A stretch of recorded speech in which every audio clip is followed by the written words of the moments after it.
नमस्कार आदरणीय श्रोता अभिरुवा सुनत बानी रेडियो सानवी के प्रस्तुति कार्यक्रम आमने सामने। कार्यक्रम आमने सामने के साथ हम कार्यक्रम प्रस्तुता विशाल यादव और उरा लोगिन के साथ उपस्थित हो चुकल बानी। समसामयिक विषय पे निरंतर चर्चा रेडियो सानवी के साथ कार्यक्रम आमने सामने के साथ रुआ लोगिन सुन रहा बानी। और आज हमने विशेष बात करम सन राजनीतिक अभिन के जवन नेकपा एमाले और जसपा के गठबंधन से कितना धोखा मिलल बाटे आम जनता में जन जन में इ चर्चा रहल बाटे और एकरे विषय में कुछ और अब जनता समाजवादी पार्टी के एजेंडा का रही, अब जनता समाजवादी पार्टी का करी, एकरे विषय में आज हमने समानुपातिक से निर्वाचित प्रतिनिधि सभा सदस्य रेखा यादव जी के टेलीफोन संपर्क में जोड़ले बानी सन। सबसे पहले कार्यक्रम आमने सामने में रेखा यादव जी का हम स्वागत करते। स्वागत बाटे मैम कार्यक्रम आमने सामने में अपने के। नमस्कार, बहुत बहुत धन्यवाद। का हो रहल बाटे अभी काफी में व्यस्त बानी लगन? अभी तो अब यही पार्टी का ही अभी हो रहा है। अभी तो समानुपातिक का, क्योंकि प्रमाण पत्र अभी मिला नहीं है, अब प्रमाण पत्र मिलने वाला है। उसके बाद पार्टी आगे की प्रक्रिया बढ़ाएगी। अभी जवन अपने समानुपातिक सांसद भइल बानी, कितना खुशी लागत है अपने के? देखिए, खुशी तो तब होता जब पार्टी पूर्ण बहुमत आता, क्योंकि अभी के भी डेट में देखिए हमारी मधेश में हमारी मधेसी जनता ने वोट की अभी भी कंजूसाई की, जिस कारण हम लोग सदन में संख्या में कम रहे हैं। अगर सदन में संख्या में ज्यादा रहता तो मधेसी एजेंडाओं को हम लोग पास करवाने में सफल रहते। इसीलिए इतना खुश अगर कहेंगे तो हम लोग खुश तो नहीं है। लेकिन अब की बार जितना रुआ लोगिन चहले रहनी उतना मत नहीं आयल, जितना रुआ लोगिन सीट चहले रहनी उतना सीट नहीं आयल। लेकिन अब की बार जितना आयल बाटे उतना में अब की बार अपन मधेश के जनता के खातिर कैसन कैसन एजेंडा रखले बनी लगन? नहीं, जो हम लोग का देखिए पहले से जो हमारी सबसे बड़ी बात तो नागरिकता की ही बात आती है ना, क्योंकि हम लोगों को देश में ही अनागरिक बनाया गया। वो अनागरिक बनाने के कारण हम लोगों को नागरिकता की सबसे बड़ी आवश्यकता है। मधेसी नागरिक को जो आवश्यकता है उसके लिए हम लोग को लड़ना भी है अभी, क्योंकि ये लड़ाई अभी खत्म हुई नहीं है। दूसरी यहाँ महिला की अवस्था भी देखिए वैसे ही है। हालांकि हम लोग तो मधेसी तो कह रहे हैं, लेकिन पहाड़ में भी बहुत सारे ऐसे भी जात जातियां हैं जिसे आज भी नागरिकता से वंचित किया गया। तो मधेसी, पहाड़ी, जनजाति, आदिवासी हर के लिए लड़ना हमारी कर्तव्य है, और ये एजेंडा को हम लोग जब तक पूरा नहीं होगा तब तक हम लोग छोड़ेंगे नहीं। लेकिन ये एजेंडा कहाँ तक अपने लोग विश्वस्त बानी जो ये एजेंडा रुआ लोग इनके पूरा होके करी? ऐसा है, पूरा नहीं होगा क्योंकि हम लोग रास्ते से तो मुड़ नहीं सकते है ना। जब तक मंजिल नहीं मिलता है तब तक तो लड़ना ही पड़ेगा, चलना ही पड़ेगा उस रास्ते में। हम लोग अभी हार मानने वाले में नहीं है और ये हार भी नहीं मानेंगे। और बाद में हम लोग ये जानते हैं, विश्वस्त भी है, आज नहीं तो कल ये हमारी एजेंडा जरूर पास होगी और मधेसी जनता को, जो उत्पीड़न में पड़ी हुई जनता है, उसको न्याय जरूर मिलेगी। लेकिन आम जनता, अभी मधेश की जनता रुआ के पार्टी के ऊपर जहाँ तक बहुमत बहुत कम आयल बाटे, आम जनता के गुनासो रहल बाटे नेकपा एमाले। बीतल समय में नेकपा एमाले के दोषी ठहरियावे वाला पार्टी जसपा है, लेकिन यह बड़ा गठबंधन नेकपा एमाले के साथे भइल बाटे। कहीं ना कहीं नेकपा एमाले जसपा के साथे अंतर्घात कैले बाटे, जसपा के उड़वावे के चहले बाटे नेकपा एमाले। ए बड़ा आथा जनता तो माने वहाँ के जौन आथा जनता के एगो विश्वास रहे जनता समाजवादी पार्टी के ऊपर, नेकपा एमाले के आम जनता गाली गलौज बीतल समय में करत रहनी। लेकिन ये गठबंधन भइला के चलते आम जनता जसपा के भी जितना वोट देवे के चाहिए, जितना सपोर्ट करे के चाहिए, उतना सपोर्ट आम जनता भी नहीं खे कैले। कहाँ तक रुआ लोग महसूस कर रहा बानी?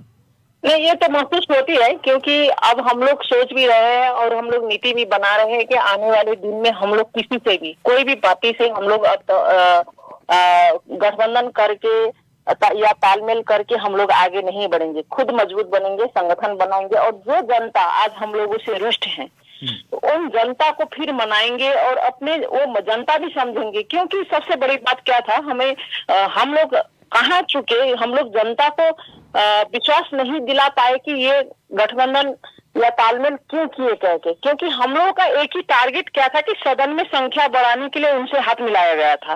लेकिन जनता के बीच में मैसेज क्या चला गया कि ये हम लोग की विरोधी है, इसीलिए और इन्हीं लोगों के साथ चला गया, तो हम लोग वोट क्यों दे।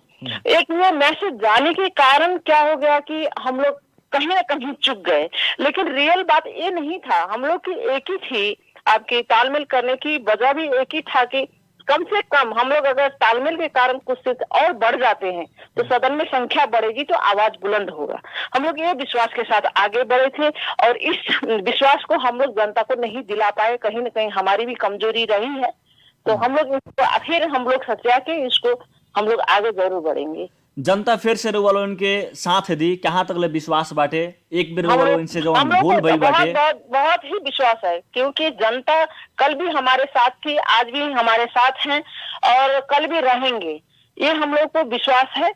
अभी कुछ बीच में हम ही लोग चुक गए, इसीलिए ऐसा परिणाम हुआ है, लेकिन जनता हमें साथ देगी, हमें विश्वास है। अब की बार और पार्टी सरकार में जाए कि ना जाए? अभी सरकार में जाने की तो बात ही नहीं है, उस प्रक्रिया में तो अभी हम लोग शामिल नहीं है। यानी कि अभी हमनी के नेपाल भर एगो कृषि प्रधान देश कह के नेपाल के चिन्हला, कृषक लोग बहुत ज्यादा पीड़ित रहत बानी। बीतल समय में जसपा नेपाल के ही कृषि मंत्री, अनेकन मंत्री, बहुत मंत्री रहे लोग हमनी के जसपा नेपाल के, लेकिन रहते हुए भी जसपा नेपाल आम किसान के खातिर का कैलक? नहीं, इसमें देखिए क्या है कि सबसे बड़ी बात है किसान की बात है। हालांकि मधेश टिका ही किसानी में ही है, फार्मिंग में ही होता है, मधेश टिका भी फार्मिंग में। लेकिन सबसे बड़ी समस्या ये आज की समस्या नहीं है, ये सदियों से नेपाली किसान के लिए एक समस्या क्या है कि खाद यहाँ पे उत्पादन नहीं होता है। खाद उत्पादन नहीं होने, क्योंकि हम लोग तो दूसरे पर आश्रित है, दूसरी जगह से लाना पड़ता है, जो हम लोग निर्यात आयात नहीं कर पाते हैं। तो हम लोगों ने एक कृषि मंत्रालय के उसमें ही हम लोगों ने एक योजना भी हम लोग बनाए थे कि यहीं पे हम लोग खाद बनाने का हम लोग फैक्ट्री बनाया जाए, यहाँ उत्पादन करने के लिए जगह सब कुछ हम लोग तैयारी भी कर रहे थे। लेकिन आप तो जानते ही है, सरकार में ज्यादा न रहने के कारण हम लोग उसमें सफल नहीं हो पाए। लेकिन हमारी योजना क्या है कि हम लोग अपने ही देश में उत्पादन करें। खाद अगर अपने ही देश में उत्पादन होगा तो जनता के समक्ष तो जरूर पहुंचेगा। हम लोग इसमें कल भी थे लगे हुए और आज भी, क्योंकि हम लोग जानते हैं ये देश को पालने वाला ही मधेश है, मधेश की भूमि है, या यूं कहूँ नेपाल का निचली भाग, तराई भाग ही पालती है। इसलिए यहाँ पे खाद, माल, बीज ये सब होना भी जरूरी है। और सबसे बड़ी बात आपको तो मालूम ही होगा, अभी ही उपेंद्र जी ने सप्तरी में भी कृषि विद्यालय भी उन्होंने विश्वविद्यालय का भी खोले। उस समय में यही हम लोग मतलब एक योजना बना करके वहाँ पे अगर शिक्षकों को वहाँ पे आपको ट्रेनिंग मिलेगा, पढ़कर जाएंगे, उसी हिसाब से वहाँ पे किसानी होगी और ज्यादा उत्पादन होगा, उसका बाजार व्यवस्थापन होगा। ये हम लोगों की योजना भी थी, लेकिन हम लोग कहाँ असफल हो गए, क्योंकि हम लोग का सरकार में ज्यादा हम लोग रह नहीं पाए। जी, अब जहाँ तक बात कर रहे अपना क्षेत्र से, अपना क्षेत्र के एगो सांसद भइल बानी, अपना क्षेत्र के जनता के खातिर कैसन कैसन सोच रखले बानी? सबसे बड़ी बात है, मैं जहाँ से बिलोंग करती हूँ वहाँ पे कैंपस भी है, आपको वहाँ कॉलेज, विश्वविद्यालय, विद्यालय सब कुछ होने के बावजूद भी मेरे क्षेत्र में आज के डेट में भी देखा जाए तो एजुकेशन में पीछे हम लोग जाते हैं। तो मैं सबसे पहले एजुकेशन में ही मैं हमारी वहाँ की बासिंदाओं को, नागरिकों के लिए योजना ले जाऊंगी कि वहाँ पे सबसे पहले एजुकेशन हो। उसके बाद वो किसानी क्षेत्र है, किसान के लिए भी हो और स्वास्थ्य के लिए भी हो। और जैसे प्रौढ़ शिक्षा को ही ले लीजिए, क्योंकि हमारे वृद्ध आज भी नहीं पढ़े हैं, जो हम उम्र है वो पढ़े नहीं हैं, उनको लिए भी मैं चाहती हूँ कि जगह जगह में वहाँ पे एक विद्यालय बनाया जाए। यानी कि शिक्षा में परिवर्तन करे खातिर अथक प्रयास रही रहा। एकदम स्वास्थ्य बिना शिक्षा का तो हम सब अंधे हैं ना। जी जी जी, यानी कि साथ ही साथ स्वास्थ्य की बात की, स्वास्थ्य में कैसन ध्यान बाटे अपने लोगन के अपना क्षेत्र में? स्वास्थ्य में सबसे बड़ी बात क्या है ना, वहाँ पे महिलाएं सचेत नहीं है। सचेत नहीं होने के कारण क्या होता है कि बच्चादानी गिरना या महिलाएं के संबंधी जो शारीरिक संबंध होता है, आपको ओवरी का ही सबसे ज्यादा होता है, पाठेघर का है ना, सबसे ज्यादा समस्या। और वहाँ पे भ्रूण हत्या का भी ऐसा ही है। तो इसमें भी शिक्षा तो वहाँ चेतना तो फैलाना ही पड़ेगा। और दूसरी बात है, जब लैब टेस्ट ये सब की बातें आती है तो हमेशा वहाँ की ब्लड बाहर भेजना पड़ता है। तो कम से कम वहीं पे हो, अपनी ही जगह में हो और सहूलियत में हो। हम लोग ये चाहते हैं, और निःशुल्क भी हो। निःशुल्क अगर हो जाए तो वहाँ की महिलाएं घर में नहीं रह के, वो घरेलू उपचार न सोच के वो लोग जरूर हॉस्पिटल पहुंचेंगे। जी, कार्यक्रम के लगभग हमने अंत में आइल बानी सन। अंत में एगो दूगो प्रश्न और रुआ से राखे के चाहे। एगो महिला होके रुआ ई राजनीति कर रहल बानी, एगो महिला के एगो अभिनय मधेसिया समाज में ई राजनीति कइल कहाँ तकले सहज कह सकल ताटे, कहाँ तकले सहज मान सकल ताटे? सहज तो नहीं है।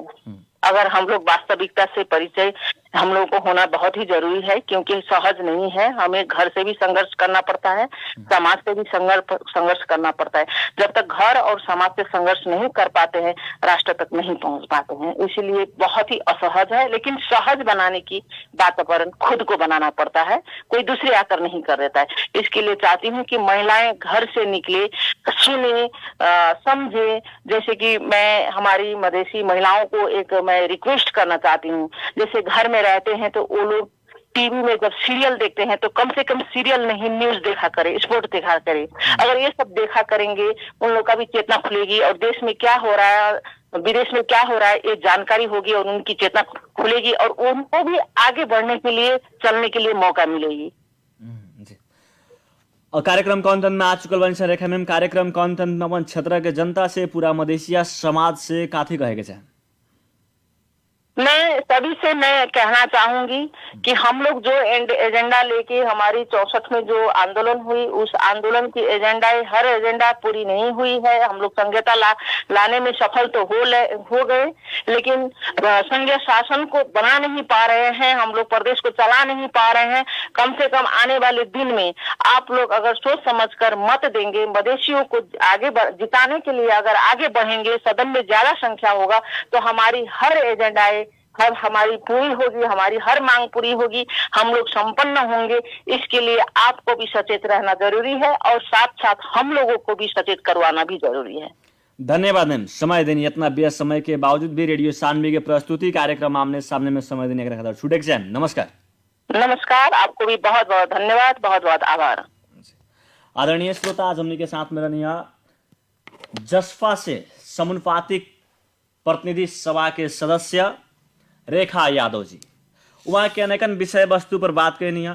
एगो महिला के राजनीति करे में कितना का सहज बाटे अभी हमने के मधेसी समाज में, साथे साथे शिक्षा में परिवर्तन करें, अपना क्षेत्र में स्वास्थ्य में परिवर्तन करें, लगायत अभी हमने के पार्टी के जौन एजेंडा रहे नागरिकता विधेयक पास करावे के जौन बहुत ऐसा हमने के एजेंडा रहे, वो एजेंडा अभी तकले सफल नहीं के भइल। अभी तकले जनता समाजवादी पार्टी ये एजेंडा के लेकर के मधेसी जनता के समक्ष में, मधेसी जनता के बीच में बाटे और हमनी से जौन भूल भइल बाटे, नेकपा एमाले से गठबंधन करके जौन हमनी अपना गलती के महसूस कर रहल बानी सन, एकरा बाद में हमनी गलती के सुधार करके जाएम सन और एकरा बाद में कोनो पार्टी से गठबंधन हमनी ना करेम सन और एकरा बाद छूटे छूटे लड़े के हमनी अब आम पब्लिक में जाएम सन। एकरा बाद आम जनता कितना विश्वास करी जनता समाजवादी पार्टी पर, अब आम जनता के ऊपर ये बात के छोड़ल जात बाटे।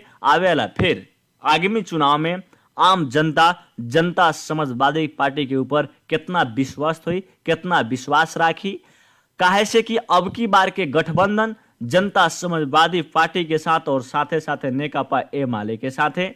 इस गठबंधन के नाम पर धोखा भी भइल बाटे, लेकिन एकरा के सुधार करके आगे चले के खातिर रेखा यादव जी बतैनी है हमने अपन गलती स्वीकार करत बानी सन, लेकिन फिर से हमने एकरा बात से कोनो पार्टी के साथ गठबंधन करे के ना प्रयास में रहम सन, वहां के ये भी बात बतैनी है। आदरणीय श्रोता, कार्यक्रम आमने सामने रुआ लोग सुन के साथ देने के खातिर बहुत बहुत धन्यवाद देते। साथ में प्राविधिक मित्र हमारा का सहयोग करनी अनूप यादव जी, वहां के भी बहुत बहुत धन्यवाद देते। कार्यक्रम आमने सामने सम कार्यक्रम प्रस्तुता विशाल यादव छूटे के चाहे सुनत रहे रेडियो सानवी 96.4 मेगाहर्ट्ज। नमस्कार, प्रणाम, शुभ रात्रि।